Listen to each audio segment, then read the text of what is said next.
I was lucky enough to grow up in the early 90s and be exposed to the old underground rave scene when it appeared here in the United States from the UK. So I was a part of that in Southern California. So I got to pretty much be able to participate in all the warehouse parties, a lot of the stuff that was very illegal. But it happened and it was really cool.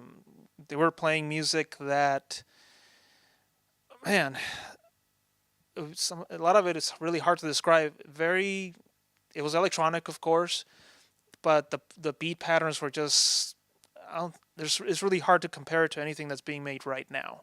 You know, some people call it classic hardcore, jungle, house music, hard house. All this stuff, acid. But compared to what's being played now, back then it seemed more experimental. It seemed more like the producers were taking a lot more risks, just really going outside the box. What I'm hearing now, which is more packaged in the name EDM, seems more kind of pre-manufactured. Uh, I hate to sound negative about it, but it's like a cookie cutter approach, is being used for making this music. You have the same drops, the same build-ups, and almost the same instrumentation from each song to another, and even between, I guess, different genres, which almost don't sound that different to me because they're using the same instruments and the same formula for the most part.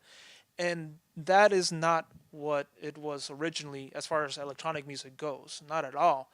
I was collecting records back then, and the stuff that I was getting was just like, oh my God, you had drum beats going just in different directions, and the bass lines going in another direction you wouldn't expect, but it sounded good. You could dance to it, but it was very just adventurous, I guess, and it was exciting. And when you heard it and you were in the room listening to it, you felt like you were part of something special, something that the rest of the world was aware of.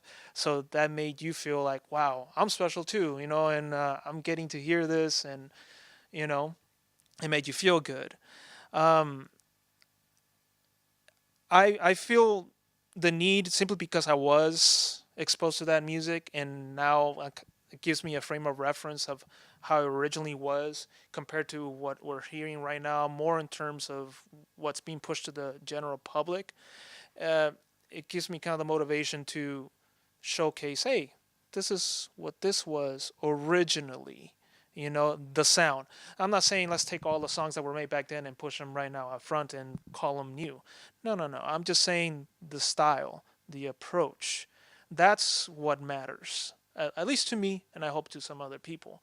So a lot of the music that I do collect that's made today, I go out of my way to make sure that it does have that approach, that style, that original underground vibe, feeling, you know, uh, pretty much the artistry of it. So that's pretty much the difference that I see in it. And for the most part, all you have to do is listen to it, and you can tell for yourself. I don't really need to tell you, you know. There's vast quantities of music on both sides, and side by side comparison, and you'll be able to tell. Yeah, that's it.